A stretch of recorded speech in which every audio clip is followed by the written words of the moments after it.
लूँगा कि अपने कमीशन के लोगों को लेके ज़रा यहाँ पे आके देख लें कि यहाँ पे हकीकी में ट्राइबल कौन लोग हैं।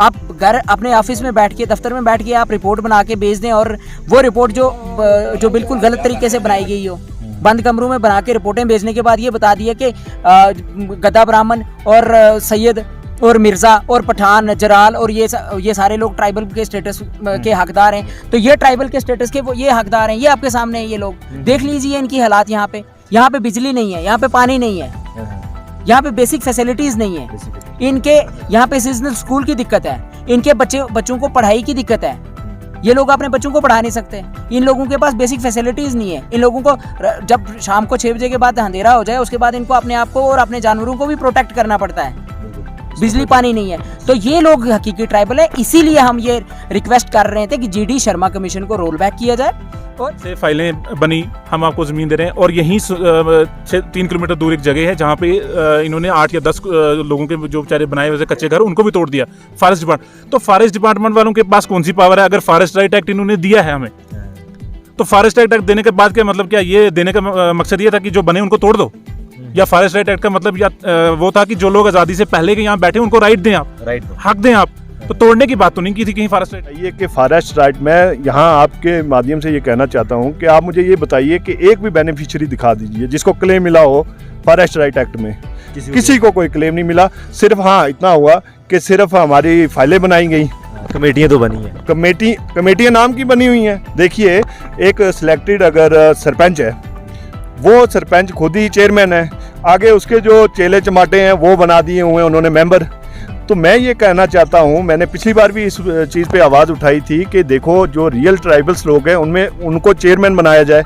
चेयरमैन बनाने का फ़ायदा भी तब है मुदस्सिर जी जब ग्राउंड पे इसके फ़ायदे होंगे। देखो, मैं आपको ये कहना चाहता हूँ कि आप यहाँ देखिए, ये ट्राइबल लोग बैठे हुए हैं, दूर दूर तक देखिए आपको कोई हॉस्पिटल नहीं मिलेगा, दूर दूर तक आपको पानी पीने वाला नहीं मिलेगा साफ़, दूर दूर तक आप देखो बिजली का कहीं नामो निशान नहीं है। उसके बाद हम लोगों पे क्लेम किया जाता है जी 370 तोड़ने के बाद हमने गुजर बकरवालों को हमने फ़ायदा दे दिया जी, वहाँ पे हमने फॉरेस्ट राइट एक्ट जो लागू कर दिया। ये सिर्फ बेबुनियादी बातें हैं, सिर्फ सेंटर को दिखाने की कोशिश की जा रही है कि देखो 370 तोड़ने के बाद जी गुजर बकरवाल को फ़ायदा मिला। देख लिया आप, सब कुछ है, फैसिलिटी बेसिक है उनके पास, लेकिन सड़क से ऊपर जहाँ गुजर ट्राइबल रहते हैं उनके पास कोई फैसिलिटी नहीं है। यहाँ उस नाम की कोई चीज़ ही नहीं है, इधर खाली वोट लेने के लिए यहाँ आते हैं। वही चीज़ सवाल खड़ा कर रही है कि अगर रोड सड़क के ऊपर कुछ नहीं बनाया दिया जाए, सड़क के नीचे बड़े बड़े 3-3 मंजिल जो लोगों के घर बने हैं, इसकी हालत भी मैंने देखी, यहाँ कोई बाथरूम नहीं, और कुछ घर जहाँ टूटे हुए हैं उनको दोबारा से घर बनाने के लिए सरकार कहती है कि नहीं जी अब लकड़ी नहीं मिलेगी, अब फलानी चीज़ नहीं मिलेगी, अब ये नहीं मिलेगी।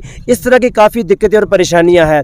अगर कोई प्रेग्नेंट औरत है कि कोई बच्चे की हालत में है और वो उनके पास यहाँ पे कोई मतलब के रोड नहीं है और कोई ऐसी डिस्पेंसरी नहीं है कि जहाँ फौरन जो है उसको इलाज तक पहुँचा। निकाला है कि जो लोग फॉरेस्ट में बैठे हैं जिनके पास कोई ज़मीन है उनको 5 मरला ज़मीन दी जाएगी। पहले ही ऐसे ऑर्डर निकाले थे, क्या लगता है उस पर कोई कार्रवाई होगी? वैसे ही अजय हुई नहीं इस वेला तक जनाब। सुना मियाँ कह देंगा सुना मोदी सरकार ने सुनिया रहा, थोड़ा कुछ नहीं लगे, कुछ नहीं है इस वेला।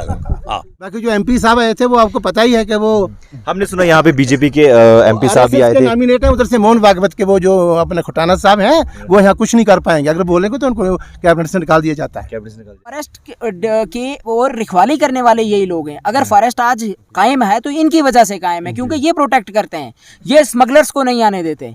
ये लोग अपने माल मवेशी के लिए फॉरेस्ट को बचाते हैं कि ताकि वो उनको चारा दे सकें। ये लोग जब यहाँ पे इन लोगों को जब इस चीज़ का फ़ायदा नहीं पहुँचा है तो ये सरकार से मैं भी सवाल करूँगा आपके माध्यम से कि आप सरकार से पूछिए ज़रा ये फॉरेस्ट राइट एक्ट कहाँ पे लागू हुआ है और कहाँ किन लोगों को आपने इसका फ़ायदा दिया। खड़े हैं इस समय जम्मू कश्मीर की उन वादियों में जहाँ पे ट्राइबल्स लोग जो है मूवमेंट करते हैं। वो ट्राइबल्स लोग जो लगातार कई महीनों से लड़ाई लड़ते आ रहे हैं, जिनकी ट्राइबल्स के साथ छेड़खानी की गई है। आज हम उस इलाके में खड़े हैं जहां पर ये लोग आप हमेशा देख सकते हैं, ये वो ट्राइबल्स लोग हैं जो मूवमेंट करते हैं 6 महीने जम्मू में, चाहे अदर रीजन इलाकों में, और 6 महीने जो कश्मीर में गुजारते हैं, और जम्मू की अलग अलग उस जगहों में जहां पे ना ही बिजली की सुविधा है, ना ही पानी की सुविधा है, कोई ऐसी सुविधाएं नहीं है। ये अपना माल मवेशी लेकर वहां पर पहुंचते हैं। इन लोगों से बातचीत करने के लिए हम यहाँ पहुंचे क्योंकि लगातार ट्राइबल्स की आवाज़ उठाई जा रही थी, लेकिन ट्राइबल्स तक पहुंचने का हमारा फर्ज था और उन लोगों तक आज हम पहुंच चुके हैं जहां पे ये लोग रहते हैं। हम इनके घर भी दिखाएंगे, क्या हालात हैं, किन हालात में ये रहते हैं, क्या बिजली की सुविधा है, क्या पानी की सुविधा है, क्या गाड़ी की सुविधा है, पैदल चलने वाले लोग हैं। और इनके बीच में हमारे साथ पहुंचे हैं एडवोकेट आजम जी हैं और एडवोकेट अकरम साहब पहुंचे हैं, अख्तर साहब हैं, हाफिज साहब भी पहुंचे हैं। तो ये लोग जो आज इन तक पहुंचे, बातचीत भी हुई है इनसे, क्या कुछ मामले हैं पहले इनसे बातचीत करेंगे प्रोग्राम के बारे में कि क्या कुछ पूरी बातचीत हुई है। सबसे पहले आजम जी आपसे शुरुआत करेंगे, आज के पूरे प्रोग्राम के बारे में बताएंगे। आप लोग इन लोगों से मिले हैं और क्या कुछ तफसीलात में बातचीत हुई है। पहले तो बहुत शुक्रिया आपका। मैं आपको भी देखता हूँ कि आपने बहुत अच्छे तरीके से इस पूरे मूवमेंट को हमारे कवर किया है। तो जो आज का यहाँ आने का मकसद है, वो मकसद सिर्फ मैं इतना कहूँगा कि जो आप पिछले 1 साल से देख रहेंगे, जो ट्राइबल मूवमेंट हमारा चल रहा है, एसटी बचाने का जो एसटी बचाओ आंदोलन हमारा चल रहा है, तो उसी सिलसिले में आज हम यहाँ भी आए थे। क्योंकि आने वाले वक्त में शायद हमारे श्रीनगर में, डोडा में, राजौरी में और जम्मू में एक बहुत बड़ा प्रोग्राम है, तो महापंचायत के नाम से वो प्रोग्राम करेंगे। तो उसी सिलसिले में हम हर जगह जा रहे हैं, हर डिस्ट्रिक्ट वाइज जा रहे हैं, जहाँ जहाँ तक हमारे गुज्जर कम्युनिटी के लोग हैं वहाँ पे जा रहे हैं। तो आज पर्टिकुलरली यहाँ सनासर में आने का ये मकसद था कि यहाँ बेचारे वो लोग रहते हैं जो सिर्फ 6 महीने या 4 महीने के लिए यहाँ लोग आते हैं। और आज मैंने किसी एक बुजुर्ग से आते हुए रास्ते में मिला, मैं रुका वहाँ पे, मैंने उनसे बात भी की और सुनने में आया कि आज़ादी से पहले के लोग हैं जो यहाँ रहते हैं, जिन्होंने वहाँ पे मतलब जिनका कब्जा है, जो वो माटू वगैरह जो सिस्टम होता था वो चल रहा है, जो आज़ादी से पहले का यहाँ चलता है, आज़ादी से पहले का। तो ये लोग यहाँ पे रह रहे थे। मैं वही गवर्नमेंट के जो दावे जिनको हम सुनते हैं कि गवर्नमेंट ने हमें फॉरेस्ट राइट एक्ट दे दिया है, उस पे भी बात करें। तो ऐसे ऐसे वैसे इश्यूज़ हैं जो मतलब हमने इतना सुना था किसी वक्त में रविंदर रैना साहब से कि 35,000 फ्लैट गुजरों को दे रहे हैं। तो वो फ्लैट ढूंढने आ रहे हैं हम कि कहाँ किस पहाड़ी पे, क्योंकि जम्मू में हमें मिले नहीं, श्रीनगर में हमें मिले नहीं। PMAY के तहत हम हाँ, उनको लोगों को घर देंगे, वो चीज़ें देंगे। तो वही चीज़ें ढूंढते ढूंढते हम आज यहाँ पहुँचे हैं, इतनी खूबसूरत वादियों में।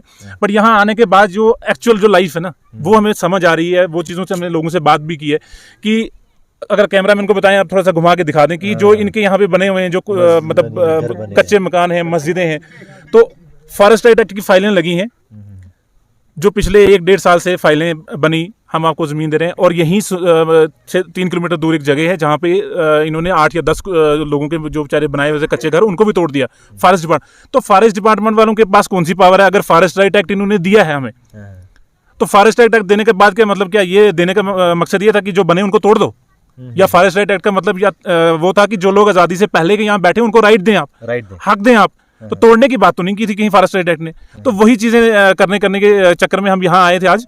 तो बेसिक मुद्दा तो हमारा वही आज की जो हमारा ट्राइबल का इशू चल रहा था कि वो उसको डाइवर्ट करने की कोशिश की जा रही है। उसमें बड़ी जो अपर कास्ट के लोग हैं, सोकाल जो पहाड़ीज बने हुए हैं, पीएसपी थे, पीएसपी को पहाड़ी बना दिया। वो कौन सा जुमरा है, कौन सा कॉन्स्टिट्यूशन है, कौन से प्रोविजन है, किसमें उन्होंने किया। तो उसी सिलसिले में आज आए थे और इनसे बातचीत की हमने। क्या लगता है जिस तरीके से मूवमेंट चलाई गई थी कश्मीर से राजौरी की, पुंछ की ओर, उसके बाद ये कहा गया था कि अब ट्राइबल से छेड़छाड़ की, फिर ट्राइबल से छेड़छाड़ हुई, ये बिल लेके गए लोकसभा में, अब दोबारा कह दिया कि बिल को रोक दिया कहीं। अभी भी कहीं ना कहीं डर है कि कहीं ना कहीं बिल को दोबारा राइज किया जाए। देखो डर की क्या बात है, ये तो सच्चाई है कि वो नेक्स्ट पार्लियामेंट सेशन में आएगा ही आएगा।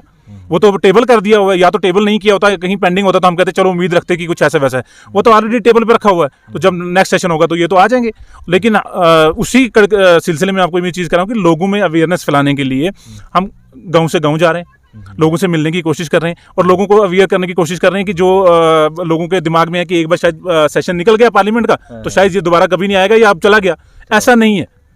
हम अपनी कौम को यही चीज़ समझा रहे हैं कि ऐसा नहीं है, या हर 6 महीने में एक सेशन होता है और अगले सेशन में फिर से ये इशू होगा। और उसी क्या कहते हैं मकसद में हम हर जगह जा रहे हैं और लोगों को अवेयर करने की कोशिश कर रहे हैं। ठीक है, हमारे साथ एडवोकेट अकरम है। अकरम जी, आपसे एक सवाल जानना चाहेंगे। फॉरेस्ट राइट एक्ट के तहत लोगों को फ़ायदे मिलने वाले थे, वो फाइलें कहाँ गई? ये लोग आज भी उन्हीं कुल्लों में बैठे हुए हैं। अगर ये कोई कुल्ला खड़ा करना चाहेंगे, कोई कच्चा घर बनाना चाहेंगे, तो रोक लगा दी जाती है फॉरेस्ट डिपार्टमेंट के द्वारा। यहाँ पर कुछ घर भी गिराए गए। तो लोगों ने अभी बातचीत करके हमें ये बात भी बताई, लोगों से भी तफसील में बातचीत करेंगे। लेकिन फॉरेस्ट एक्ट के तहत उन्हें फ़ायदे मिलने चाहिए, तो वो अभी तक नहीं मिल पा रहे। सरकार नए से नए ऑर्डर निकाल रही है, अभी नया ऑर्डर दोबारा निकाला गया, तो क्या लगता है? बहुत शुक्रिया। आज यही चीज़ ढूंढने के लिए हम भी यहाँ पे सनासर जो लद्दा है ये जगह, यहाँ पे आए हैं और यही चीज़ें देख रहे थे। क्योंकि हमें बड़े सारे लोगों ने यहाँ से कांटेक्ट करके बताया कि हमारे साथ बड़ी सारी ज़्यादा मुश्किलात आती है। फॉरेस्ट डिपार्टमेंट के लोग तंग करते हैं, कभी धमकियाँ देंगे, तारबंदी कर लेंगे, आपको ज़मीनों से निकाल लेंगे। अब 2006 से इंडिया के अंदर फॉरेस्ट राइट एक्ट अगर लागू हुआ है और 2019 के बाद अगर जब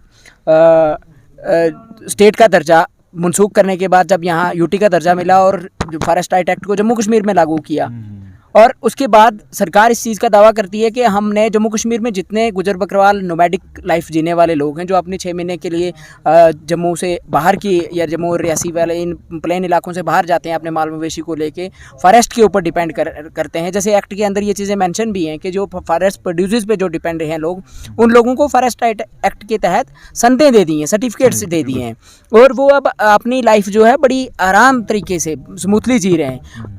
वही चीज़ों को देखते हुए हम भी यहाँ पे आए, क्योंकि जम्मू में आपने देखा होगा, जम्मू के अंदर कई सारे लोगों के घर गिरा दिए, जिन लोगों की फॉरेस्ट के अंदर थोड़ी थोड़ी जगह थी, अपने माल मवेशी वगैरह रखा हुआ था, उन लोगों के वहाँ से कुल्ले गिरा दिए, और जम्मू से बाहर के इलाकों में भी अपने उन लोगों को तंग करना शुरू कर दिया। अब ये लोग काफ़ी तादाद में जो अपना माल मवेशी लेके यहाँ आते हैं, क्योंकि इनके पास बहुत ज़्यादा भैंसें होती हैं, गाय हैं, बकरियाँ हैं, बेड़ू हैं, ये यहाँ पे लाते हैं, क्योंकि जम्मू और या बाकी वाले जो प्लेन इलाके हैं उनमें गुजारा नहीं होता, तो फॉरेस्ट के और रखवाली करने वाले यही लोग हैं। अगर फॉरेस्ट आज कायम है तो इनकी वजह से कायम है, क्योंकि ये प्रोटेक्ट करते हैं, ये स्मगलर्स को नहीं आने देते।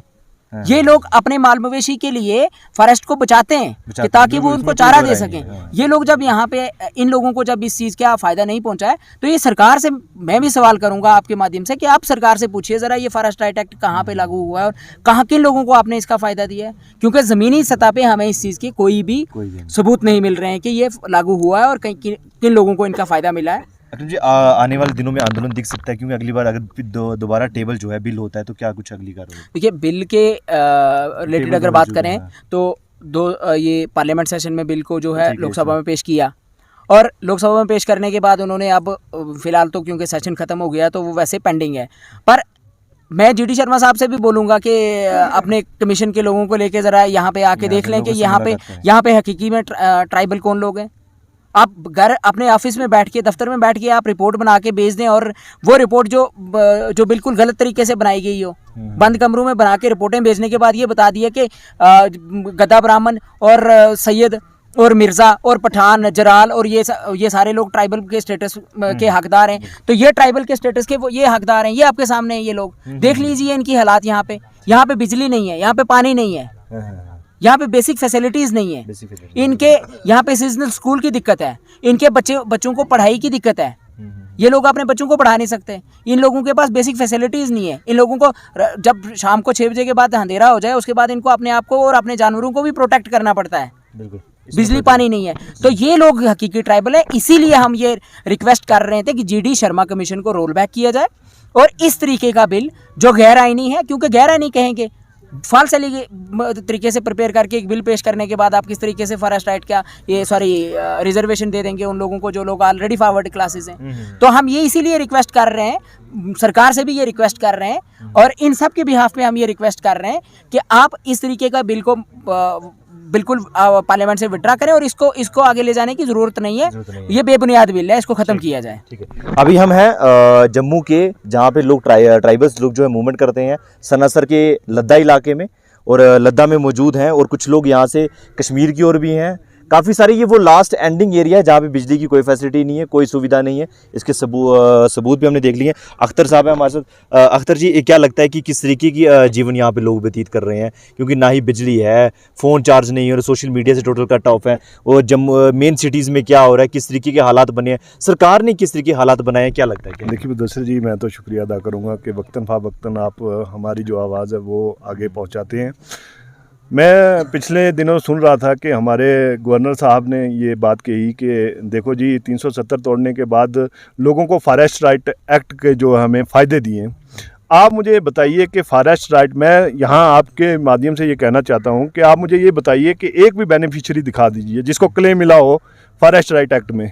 किसी को कोई क्लेम नहीं मिला। सिर्फ हाँ इतना हुआ कि सिर्फ हमारी फाइलें बनाई गई, कमेटियाँ तो बनी हैं, कमेटियाँ नाम की बनी हुई हैं। देखिए, एक सिलेक्टेड अगर सरपंच है, वो सरपंच खुद ही चेयरमैन है, आगे उसके जो चेले चमाटे हैं वो बना दिए हुए हैं उन्होंने मेंबर। तो मैं ये कहना चाहता हूँ, मैंने पिछली बार भी इस चीज़ पे आवाज़ उठाई थी कि देखो जो रियल ट्राइबल्स लोग हैं उनमें उनको चेयरमैन बनाया जाए।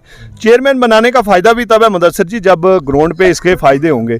देखो मैं आपको ये कहना चाहता हूँ कि आप यहाँ देखिए, ये ट्राइबल लोग बैठे हुए हैं, दूर दूर तक देखिए आपको कोई हॉस्पिटल नहीं मिलेगा, दूर दूर तक आपको पानी पीने वाला नहीं मिलेगा साफ़, दूर दूर तक आप देखो बिजली का कहीं नामो निशान नहीं है। उसके बाद हम लोगों पे क्लेम किया जाता है जी 370 तोड़ने के बाद हमने गुजर बकरवालों को हमने फ़ायदा दे दिया जी, वहाँ पे हमने फॉरेस्ट राइट एक्ट जो लागू कर दिया। ये सिर्फ बेबुनियादी बातें हैं, सिर्फ सेंटर को दिखाने की कोशिश की जा रही है कि देखो 370 तोड़ने के बाद जी गुजर बकरवाल को फ़ायदा मिला है। आप पूछ लो किसी भी गुजर को यहाँ पे कि इन लोगों को फ़ायदा मिला है, पूछिए, आप ग्राउंड पे बैठे हैं, आप इनसे बातचीत करते हैं। हमारे साथ कुछ यहाँ के लोकल लोग भी हैं, नुमाइंदे हैं यहाँ के। जनाब आपका नाम क्या है? रशीद खान है। सबसे पहले आपका शुक्रिया यहाँ आने के लिए। ठीक है, क्या कुछ अभी आप लोग यहाँ बैठे हैं, कितनी फैसिलिटी आपको सरकार ने दी है? यहाँ पे हमने ये भी सुना है कि जलसे भी हुए हैं कुछ। पहले सबसे पहले पूछेंगे फैसिलिटी कितनी है, पानी की और बिजली की क्या सुविधाएं देती है? सरकारी अफसर कितने आते हैं पूछताछ करने के लिए? देखो ये अफसर तो यहाँ बहुत से आते हैं, खाली ये बराईनामा अफसर आते हैं। जो ये फॉरेस्ट राइट एक्ट के फार्म जो पहले लगे थे 1 साल पहले हमसे लिए गए, अभी BDO साहब बटोत के पास वो फार्म पड़े हुए हैं, इल्तवा में पड़े हुए हैं, कोई प्रोसेस आगे उनका नहीं चल रहा है। तो आप यहाँ जो गैर गुजर लोग हैं, कैमरामैन वहाँ भी घुमाएं थोड़ा सा, कि जो उनके जो आलीशान बंगले और ये बाथरूम बने हुए हैं, हम लोग बाथरूम नहीं बना सकते हैं, हम लोग गोबर में सोते हैं। इसके सामने मस्जिद है, बिजली नहीं है। तो मोदी साहब ने जो एक स्कीम निकाली थी वो स्वर्गया, पता नहीं क्या नाम था, कि घर घर में बिजली पहुँचाई जाएगी, लेकिन अभी यहाँ कुछ नहीं मिला है, खाली बराए नाम है। बाकी जो ये बंदर बांट हो गई है ST की, इसका हम आपका जल जीवन मिशन की स्कीमों की कोई यहाँ तक बात? कोई नाम निशान यहाँ है ही नहीं किसी चीज़ का, ना हम बाथरूम भी बना सकते हैं यहाँ। अच्छा, अब DC साहब से भी रिक्वेस्ट है ACR अंबन से कि हमें वो 10 मरले यहाँ लाट करके दे दे, और बाकी इन हम बाथरूम तो बना लें कम से कम। बाथरूम भी तक नहीं बनाने दिए जाते? बिल्कुल नहीं, कहाँ है, बाथरूम भी बना सकते हैं हम। वो लोग आलीशान बंगलों में बैठे हुए हैं, बाथरूम भी बनाते हैं। हाँ बाथरूम बनाते हैं लकड़ी का, तो उसको भी तोड़ देते हैं आगे। मस्जिद सामने है, गुस्ल खाना नहीं है, उसमें बाथरूम नहीं है। क्या तो बोलते हैं, नहीं बनाने देंगे? नहीं बनाने देंगे, फॉरेस्ट वाले आ जाते हैं जी, और एक्ट लागू हो गया है, वो उखाड़ने का एक्ट लागू हो गया खाली। बाकी जो MP साहब आए थे वो आपको पता ही है कि वो, हमने सुना यहाँ पे BJP के MP साहब भी आए थे, नॉमिनेट है उधर से मोहन भागवत के, वो जो अपने खुटाना साहब हैं, वो यहाँ कुछ नहीं कर पाएंगे। अगर बोलेंगे तो उनको कैबिनेट से निकाल दिया जाता है। कैबिनेट से निकाल दिया। अभी जनाब मुश्किलात बहुत हैं यहाँ पे, डॉक्टर की सुविधा नहीं है, मेडिकल दुकान कोई नहीं है, लग लुग जाएगी किसी को, तो किस तरीके से आप लोग गुजर बसर करते हैं? हम जनाब इतना फिर बड़ी मुश्किल हमारे वास्ते गुजरने वास्ते, ना कोई अस्पताल नेड़े, ना कोई डिस्पेंसरी में माल वास्ते, कोई नहीं। मारो काम जो माल ही कोई क्या भैंस बकरी पेड़ ही रखी गई है। और सबसे ज़्यादा मुश्किल मारे को कि मस्जिद बनी है तो बाथरूम लावे बना लो, हमारे वास्ते वो बाथरूम नहीं तैयार, वो नहीं बनाना। तो जंगलात महकमों जो कहे भाई नहीं बनाना है, नहीं सरकार मोदी सरकार रखे भी कि थानू घर घर बाथरूम गुजरन फॉरेस्ट साइड तो फायदा दी, कोई नहीं मिली हुई। फ्लैटां ही गल हुई थी, फ्लैट कोई नहीं मिली हम कोई नहीं। खटाना साहब जो आयो हमारे वास्ते तो गुजर एक खटाना साहब ने कहा भी तुम लोग पूरी बिजली जीती जाएगी पूरी तार पर, वो ऑर्डर करके अभी पूरी तार बिजली देंगा, रोड देंगा, पानी देंगा, कहते वो मोड़ आना ही नहीं। जो एक बार आयो दूसरी बारी मोड़ के नहीं लबो हम जनाब। इस बारी की आगे सरकार ने की रणनीति है, मतलब सरकार ने सबसे पहले जो फॉरेस्ट एक्ट को कानून बनायो, ये फार्म पर आया हमारे वाला 2 साल हो गया हम लोग दौड़ते होंगे, ठीक है, कोई भी मारो अजी फार्म किसी को सिलेक्ट नहीं हुआ, ना किसी ने जगह दी, तो 10 कोई मरला 4 मरला या 10 मरला। एक चीज़ मैं आपसे जनाब पूछना चाहूँगा कि सरकार ने एक नया ऑर्डर निकाला है कि जो लोग फॉरेस्ट में बैठे हैं जिनके पास कोई ज़मीन है उनको 5 मरला ज़मीन दी जाएगी। पहले ही ऐसे ऑर्डर निकाले थे, क्या लगता है उस पर कभी कार्रवाई होगी? वैसे ही अजय हुई नहीं इस वाला तक जनाब, सुना मियाँ कह देंगा, सुना मोदी सरकार ने सुनिया रहा, थोड़ा कुछ नहीं लभ्यो कुछ नहीं है इस वाला। ठीक है, हमारे साथ जनाब हाफिज़ साहब हैं, इनसे बातचीत करना चाहिए। आप इन लोगों के बीच में बैठे हैं, क्या लगता है कि आज एक मस्जिद भी है यहाँ पे, लोगों के घर है, कोई बाथरूम तक नहीं बनाया दी जाता, तो कितना शर्मसार है। स्वच्छ भारत का अभियान चलाई जा रही है गवर्नमेंट सरकार, लेकिन स्वच्छ भारत मिशन की क्या लगता है क्या मिसाल है यहाँ पे? देखिए मुदस्सिर सर, मैं सबसे पहले तो आज बहुत खुश हूँ कि एडवोकेट अकरम साहब और एडवोकेट आज़म साहब और मुदस्सिर साहब और अख्तर साहब, आप लोगों तक ये बात हमने कही कि लद्दा में भी हमारे लोग रहते हैं और वहाँ भी एक बार आप चलिए। और हम बहुत शुक्रगुजार हैं कि आप लोगों ने मेरा, मैं यहाँ पहले भी आता रहता हूँ, ये मेरे लोग हैं और मेरी इनसे रिश्तेदारियाँ और हम आते जाते रहते हैं, ये हमारे जो है बुज़ुर्ग हैं। इसीलिए मैंने आप लोगों को यहाँ का सिस्टम दिखाना था कि ये लोग किन हालात में रह रहे हैं। यहाँ मेरा कई बार आना जाना हुआ, यहाँ मस्जिद है, इसकी हालत भी मैंने देखी, यहाँ कोई बाथरूम नहीं, और कुछ घर जहाँ टूटे हुए हैं उनको दोबारा से घर बनाने के लिए सरकार कहती है कि नहीं जी अब लकड़ी नहीं मिलेगी, अब फलानी चीज़ नहीं मिलेगी, अब ये नहीं मिलेगी। इस तरह की काफ़ी दिक्कतें और परेशानियाँ हैं। अगर कोई प्रेग्नेंट औरत है कि कोई बच्चे की हालत में है और वो उनके पास यहाँ पे कोई मतलब कि रोड नहीं है और कोई ऐसी डिस्पेंसरी नहीं है कि जहाँ फ़ौरन जो है उसको इलाज तक पहुँचाया जाए। अभी 2000 दिन पहले यहीं के लोगों में, यहाँ चाहे वो जम्मू में कहाँ रहते कि एक औरत की इसी तरह डेथ हो गई। इस तरह के कई सारे वाक़यात जो है हमें सुनने के लिए मिलते हैं। किसी बच्चे को लग गई या किसी को, और उनको भी जो है जम्मू पहुंचने तक जो है 4-5 घंटे या उधमपुर तक कहीं भी पहुंचाओ। तो ये सारी परेशानियां यहाँ पे हैं और आज हम बहुत खुश हैं कि आप लोगों ने इन लोगों की आवाज़ को उठाकर जो है आगे तक पहुँचाया है। और इसी तरह हम जो है आप लोग यहाँ आते रहें और इन लोगों की जो भी परेशानी और प्रॉब्लम्स है उसको जो आगे पहुँचाते रहें। मैं इतना ही कहूँगा। तो ये हालात जो हमने आपको दिखाए हैं, हमारे अकरम साहब लास्ट सवाल करेंगे सर आपसे। MP खटाना साहब यहाँ पर पहुँचे थे तो जलसा वगैरह भी हो चुका हुआ है, तो फ़ायदे अभी तक नहीं पहुँचे। नया कानून दोबारा से आ चुका है, फॉरेस्ट एक्ट के तहत ज़मीन दी जाएगी, जो कस्टोडियन में उनको 5 मरले ज़मीन दी जाएगी, जिन लोगों के पास लैंडलेस है। तो इन लोगों की ये कच्चे घर हैं, अगर यहाँ पे बाथरूम तक की सुविधा नहीं बनाई दी जा रही तो क्या कहेंगे? देखिए, सियासी जलसे तो हमेशा गुजर बकरवाल लोग हैं जो सियासी जलसों की शान बनते रहे हमेशा से ही। बड़ी बड़ी पग लगा के लोग, हाँ, और इनका एहतसाल किया जाता है सियासी जलसों के अंदर। अब ये सियासी जलसों के अंदर का जो ये कार्रवाइयाँ थी ना, ये बंद होगी इंशाल्लाह। और इनको ये अपना हक मांगना, आज आप देख रहे हैं ना, ये बहुत दूर जगह है लद्दातार, पत्नीटाप से, सनासर से ऊपर। यहाँ पे अगर लोग अवेयर हुए और अपना हक की बात रख सकते हैं तो आपको एक चीज़ और मैं बता देना चाहता हूँ, ये गुज्जर बकरवाल जो लोग हैं जम्मू कश्मीर के, ये सरकार बनाना भी जानते हैं और ये सरकार गिराना भी जानते हैं। ये वो ताकत है, आप इनको अंडर एस्टिमेट नहीं कर सकते कि आप इनको कहेंगे कि गुजर बकरवाल लोग हैं, अब ये अपना हक नहीं मांग रहे, ये इनको हम बाथरूम नहीं देंगे, बिजली नहीं देंगे, पानी नहीं लेंगे। स्कीम्स जो हैं ट्राइबल डिपार्टमेंट की बहुत सारी आती हैं कि कहाँ पे आपको कहाँ दिखाई दे रही हैं? आप देखिए ना ऐसी जगहों में अगर आपको दिखाई दे रही हैं। और आप कहेंगे कि हम फॉरेस्ट राइट को एक्ट को लागू करने के दावे भी करेंगे और फॉरेस्ट एक्ट की कोई सर्टिफिकेट्स, कोई लोगों को प्रोटेक्शन नहीं मिलेगी, फॉरेस्ट डिपार्टमेंट के लोगों को तंग करेंगे, हमारे लोगों को। अब ये चीज़ें बंद होंगी इंशाल्लाह और इसके लिए हम लड़ेंगे, क्योंकि हम अपना हक, कॉन्स्टिट्यूशन ऑफ इंडिया हमें ये हक प्रोवाइड करता है, हम उसके तहत लड़ेंगे। हम अपना आईनी हक, हम अपना हक लेने के लिए लड़ेंगे और हम अपने हक को लेने के लिए, इसीलिए हम सरकार से रिक्वेस्ट करते हैं कि आप इस तरीके का जो कोई बिल शेड्यूल ट्राइब की डिल्यूशन को लेके आ रहे हैं उसको बंद कीजिए और हमारे लोगों को कहीं भी रह रहे हैं हमारे लोग, क्योंकि ये लोग ज़्यादा फॉरेस्ट की प्रोड्यूसर्स पे डिपेंड होते हैं।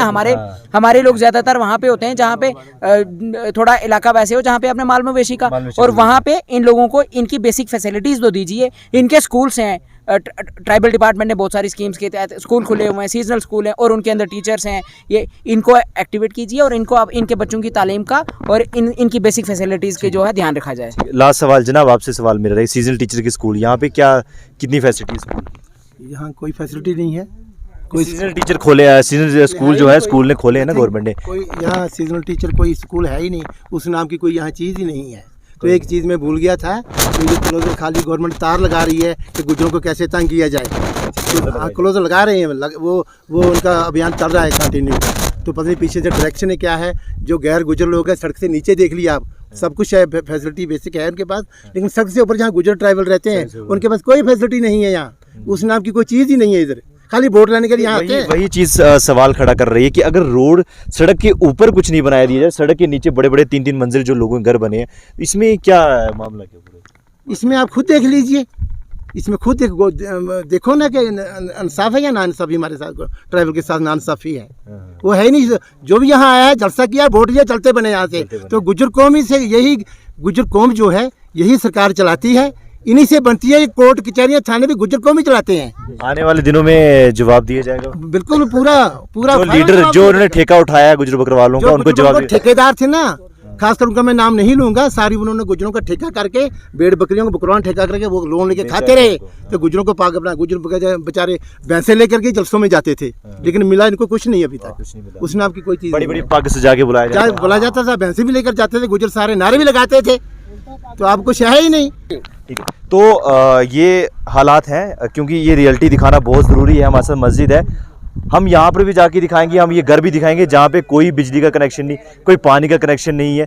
ये लोग आज भी यहाँ पे गुजर बसर अपना कर रहे हैं, मोबाइल तक चार्ज करने के लिए। हकीकत है, क्योंकि हमने जब यहाँ पे गाड़ी लेकर पहुंचे थे, कुछ लोगों ने हमारे गाड़ी में फ़ोन चार्ज पे लगाए, बिजली का कोई नामो निशान नहीं है। तो ये लोग हैं, ट्राइबल्स हैं, जिनका गुजर बसर इसके बिना नहीं चल सकता। माल मवेशी लेकर ये लोग चलते हैं, माल मवेशी के बिना इनका कोई भी गुजर बसर नहीं हो सकता है। तो हम लोग यहाँ पर पहुँचे, उम्मीद करते हैं जिन लोगों ने इसका ठेका उठाया है, जायज़ा लिया हुआ था कि हम लोग इनका फॉरेस्ट एक्ट के फ़ायदे दे रहे हैं, स्टेट लैंड पर इनको जगह दे रहे हैं, तो उनसे मेरी गुजारिश है आप इस तरीके की रिपोर्ट बनाएं, इन लोगों तक पहुँचे, उनको क्या कुछ फैसिलिटी की ज़रूरत है वो देना बहुत ज़रूरी है, क्योंकि ये भी हमारे एक हिस्सा है, हमारे हिंद का हिस्सा है, हमारे भारत का हिस्सा है। इन लोगों के साथ इस तरह की नाइंसाफ़ी जो है नहीं होनी चाहिए।